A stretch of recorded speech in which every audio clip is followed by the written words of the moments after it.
আলী জনাব, কি হয়েছে আলী জনাব? কিছুই হয়নি, চলো যাওয়া যাক।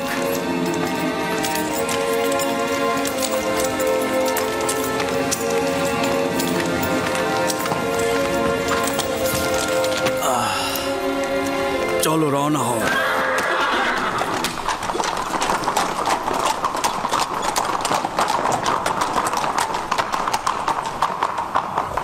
আলী জনাব, নীল নদের তীরবর্তী কিছু উর্বর ও ফলনশীল জমি বাজেয়াপ্ত করা হয়েছিল, সেগুলো তাদের মালিকদের বুঝিয়ে দিতে চাই। কিন্তু ইবাদতখানার কিছু খাদেম তাদের স্বেচ্ছাচারিতা ও সীমালঙ্ঘন চালিয়ে যাচ্ছে। এই স্বেচ্ছাচারিতা আমি বরদাস্ত করব না। হয় আমুনের খাদেমরা থাকবে, নয়তো আমি। আপনারা কেন মূল কারণ খুঁজে বের করছেন না? মুশকিল হলো এই আইনের ভিত্তিগুলো। আমাদের মিশরে আমুনের ইবাদতকারীর সংখ্যা অনেক বেশি। আসল মুশকিল হলো যেই সব খোদা নিজে চলতে না পেরে খাদেমদের দ্বারা আইন সৃষ্টি করে। আমাদের উচিত হবে এই আইনগুলো আগে পরিবর্তন করা। আমুনের ইবাদত হচ্ছে মিশরের প্রাচীন আইন। এটা খুব সহজেই উপড়ে ফেলা কি সম্ভব? একটি ভুল দীর্ঘদিন হওয়া যুক্তিপূর্ণ নয়। যতদিন মিশরে এই আইন থাকবে ততদিন স্বেচ্ছাচারিতা ও লুটতরাজ থাকবে। আলী জনাব, আমি এক যুবক কয়েদিকে চিনি যার কথার সঙ্গে আপনার কথার একদম মিল রয়েছে। আপনি যদি হুকুম করেন। আলী জনাব, আলী জনাব, কি হলো আপনার? আলী জনাব, দ্রুত দরবারের চিকিৎসক সিনহাকে খবর দাও। যাও, তাড়াতাড়ি করো।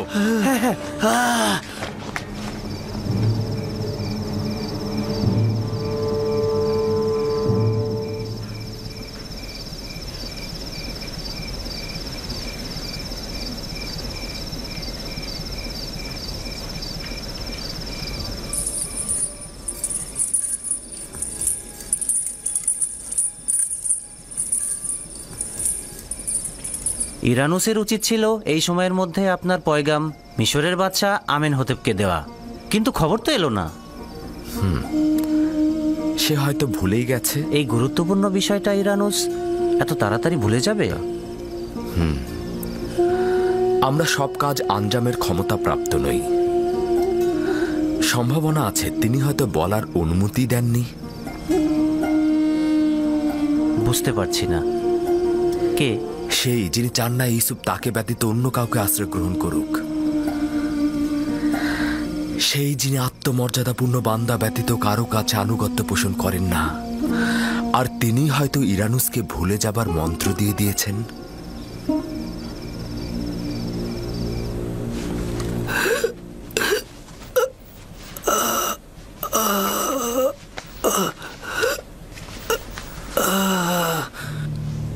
আমি কি বলতে চেয়েছিলাম? আমি কার বিষয়ে কথা বলতে চেয়েছিলাম? রাজকুমার অসুস্থ হওয়াতে সবকিছু ভুলে গেলাম।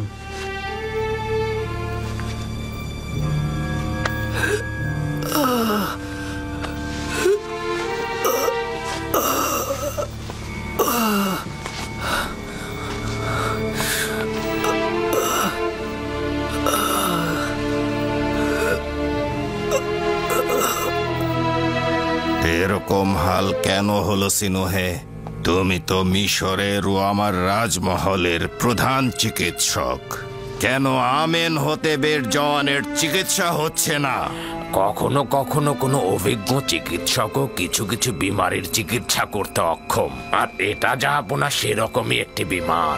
আমাদের বাদশা পুত্রের রোগটা কি? মৃগী রোগ নাকি বেহুশ? এর কোনোটাই নয়। আমার কাছে এই দুই রোগেরই ঔষধ আছে, কিন্তু আমি তো শাহজাদার রোগ নির্ণয় করতেই অক্ষম। তাহলে এখন কি করবে? তার বিমারির তো একটা উপায় বের করতে হবে। আমি তো জাহাপনা আপ্রাণ চেষ্টা করেই যাব যতক্ষণ পর্যন্ত না আমাদের শাহজাদার রোগ নির্ণয় করতে পারছি। আমার মনে হয় আমুনের খাদেমগণই এ রোগের চিকিৎসা করতে পারবে। আমার চিকিৎসার জন্য কোনো জাদুকরের দরকার নেই।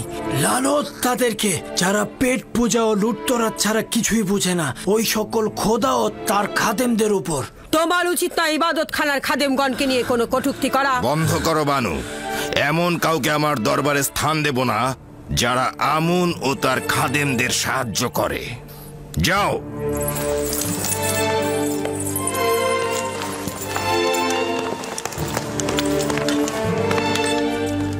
আমার রাজমহলে যেহেতু বানু তীরের মতো একজন আমুনের গোয়েন্দা রয়েছে, সেহেতু আমার বিজয় হবে কঠিন।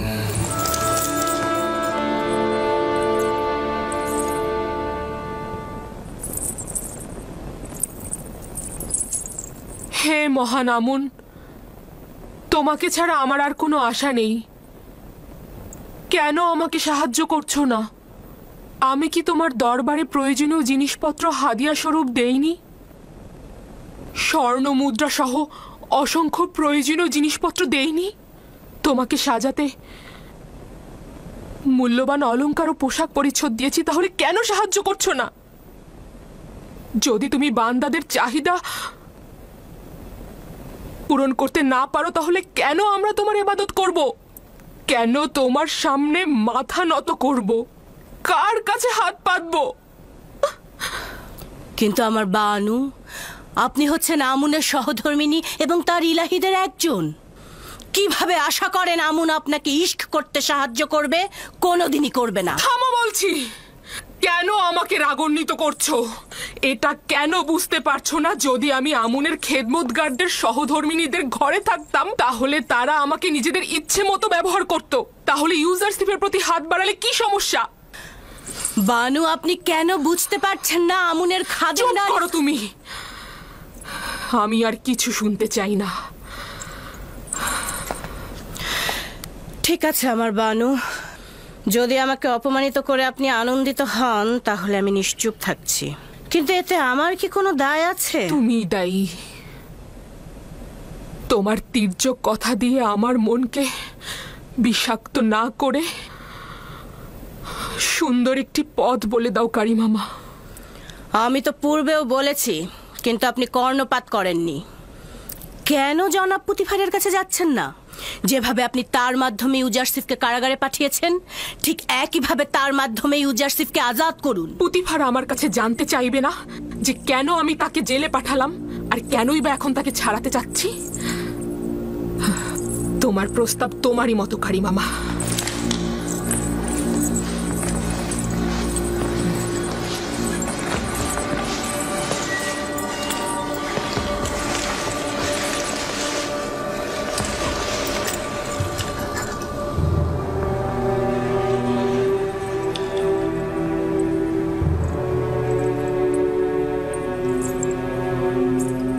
কারিমামা।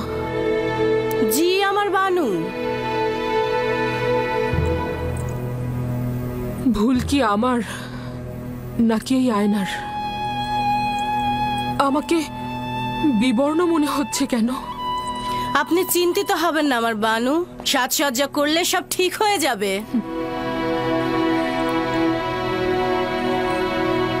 আমি মলিন হয়ে গিয়েছি। যদি এই বিষণ্ণতা এভাবেই অব্যাহত থাকে, তাহলে ইউজারশিপ যেদিন মুক্তি পাবে, তার সামনে কিভাবে দাঁড়াবো? নিজেকে কষ্ট দেবেন না। আপনি এখনো মিশরের সর্বশ্রেষ্ঠ সুন্দরী, অতীতের মতোই সদা প্রফুল্ল, জওয়ান এবং সুদর্শনা।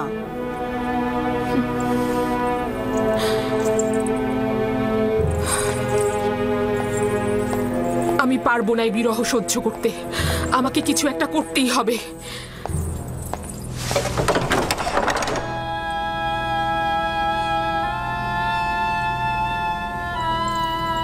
ইউজারশিপ কি করে তালা ভেঙে ফেললো? এমনকি আমি দেখলাম সে এই দরজা স্পর্শও করেনি। তুই নিজেই ভেঙে গেছিস, ঠিক আমারই মতো।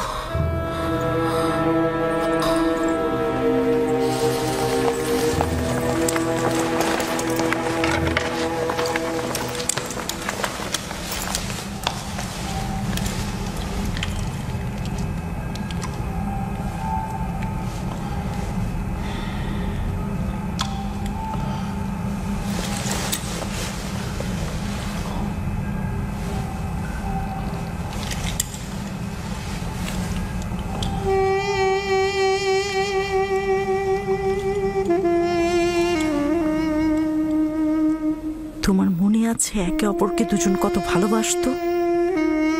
এটা কি জিন্দেগি? পশ্চিমের মৃত ব্যক্তিদের দুনিয়াও এর চেয়ে অধিক আনন্দের। বানু তার নিজের কামনা বাসনার জন্য এই গৃহকে নির্জীব করে ফেলেছে।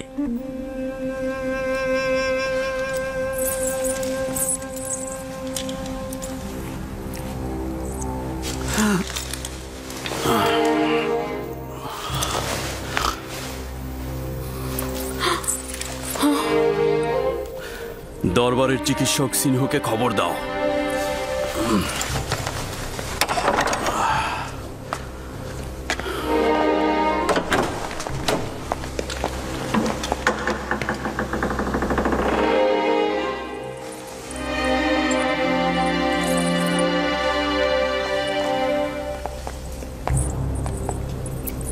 আলী জনাব পুতিফারের হাল হাকিকত ভালো মনে হচ্ছে। দেখেছি আমি, আমার কিছুই করার নেই। তার চিকিৎসক দরকার, আমাকে নয়। আমাকে দেখে তার অবস্থা আরো খারাপ হচ্ছে।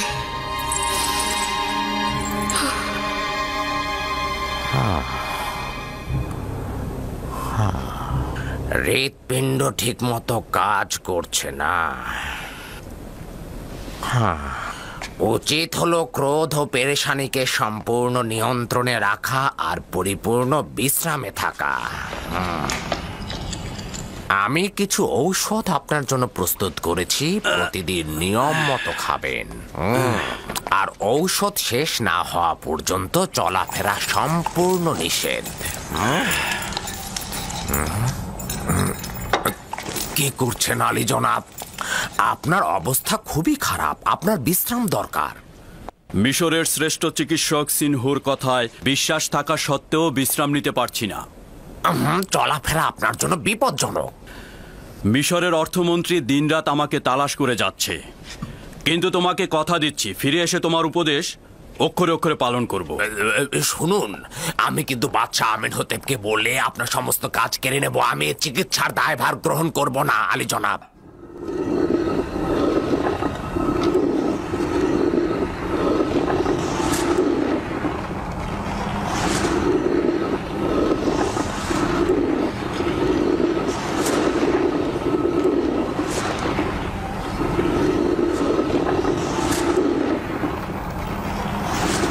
দেখেছো কারি মামা, জাতাকলটা গমগুলোকে কিভাবে পিষে দিচ্ছে। সময়ও ঠিক এভাবেই মানুষকে পিষে দেয়।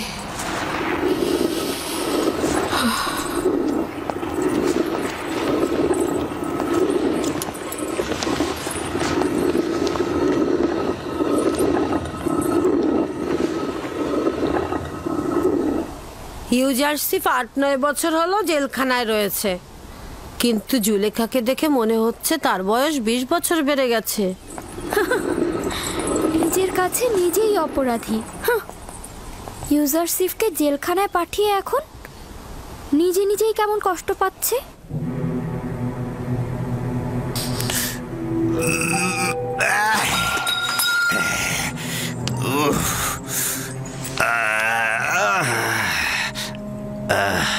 এই মাথা ব্যথা আমাকে কতল করে ফেলবে। জলদি সিনহুকে ডাকো, সিনহুকে ডাকো তাড়াতাড়ি।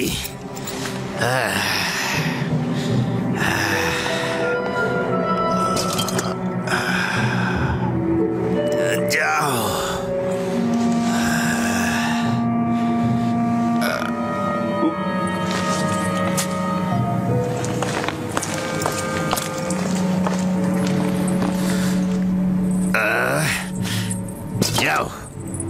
আপনি অতিরিক্ত পান করছেন আলী জনাব। আপনার মাথা ব্যথা বিমারির মূল কারণ এই শরাব। আমার একমাত্র আরামের ঔষধ এটাই। যদি এটা আমাকে ডুবিয়ে না রাখতো তাহলে আমি অনেককেই কতল করে ফেলতাম। মিশরের মহামান্য বাদশাহ জনাব আমেনহোতেব দীর্ঘজীবী হোক। ইরানুস, 1 গ্লাস পানি নিয়ে এসো, আলী জনাবকে ঔষধ খাওয়াতে হবে।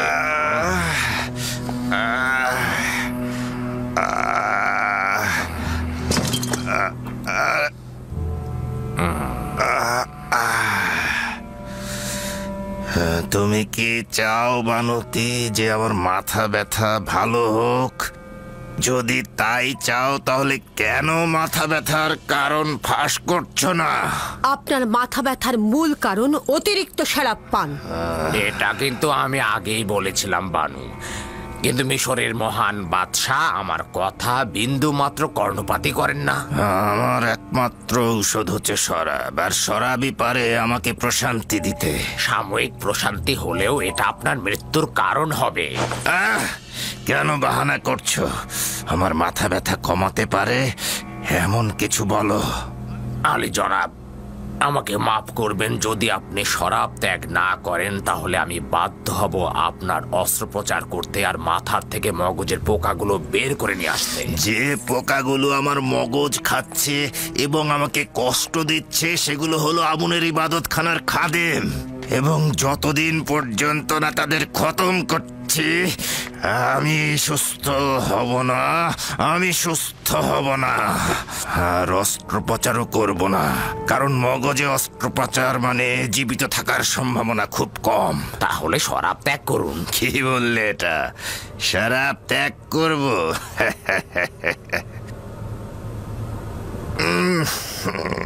তাহলে এটা খাবো।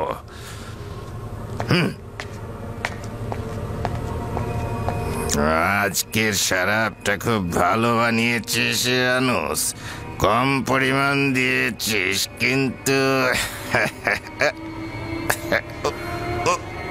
আমি শুধু আমার চিকিৎসা শাস্ত্রের জ্ঞান দিয়ে বলতে পারি যে বিপদে রয়েছেন, নিজের দিকে লক্ষ্য রাখবেন। তার মানে কি তোর সময় ফুরিয়ে এসেছে আমেন হতে?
বাইরে, সকলে বাইরে যাও।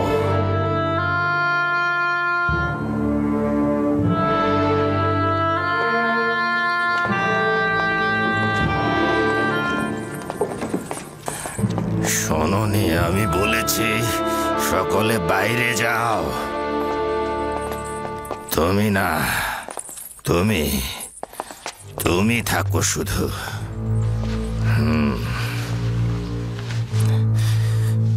যা বলছি ভালো করে শুনবে।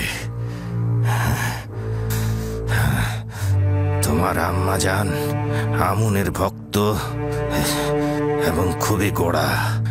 সে রাষ্ট্রীয় কাজে কোনোভাবেই যেন হস্তক্ষেপ করতে না পারে। আমাকে মমি করার পর আমি যে কবরটা তৈরি করেছি সেখানে আমাকে দাফন করবে, কিন্তু আমুনের কোনো কিছু আমার সঙ্গে দিয়ে দেবে না। কারণটা হলো এই যে আমি আমুন খোদাকে বিশ্বাস করি না। আর একটা কথা, আমুনের খাদেমগণ বিপজ্জনক, আর আমুনের খাদেমগণ আইন নিজেদের ভোগে ব্যবহার করেন, আর নিজেদের লাভের জন্য তারা যে কোনো ধরনের কাজ করতে পারে। তাদের বিশ্বাস করবে না। তাদের জোরালো সুপারিশ পুতিফারকে জানাবে। সে বিশ্বাসের খেয়ানত করবে না।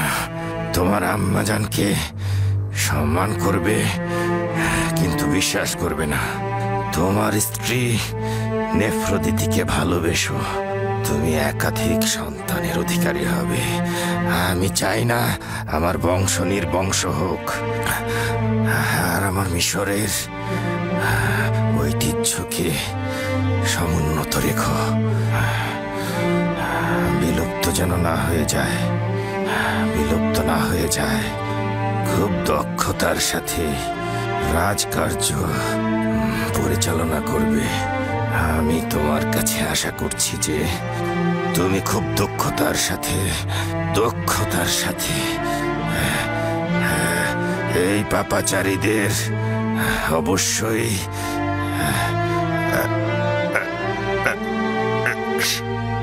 শাস্তি প্রদান করবে। খোদা হাফেজ।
সালতানাতের সকল তাজিম অর্ধ নিমজ্জিত থাকিবে। আজ তৃতীয় আমেন হতেবে সূর্য অস্তমিত হলো, আগামীকাল চতুর্থ আমেন হতেবে সূর্য উদিত হবে।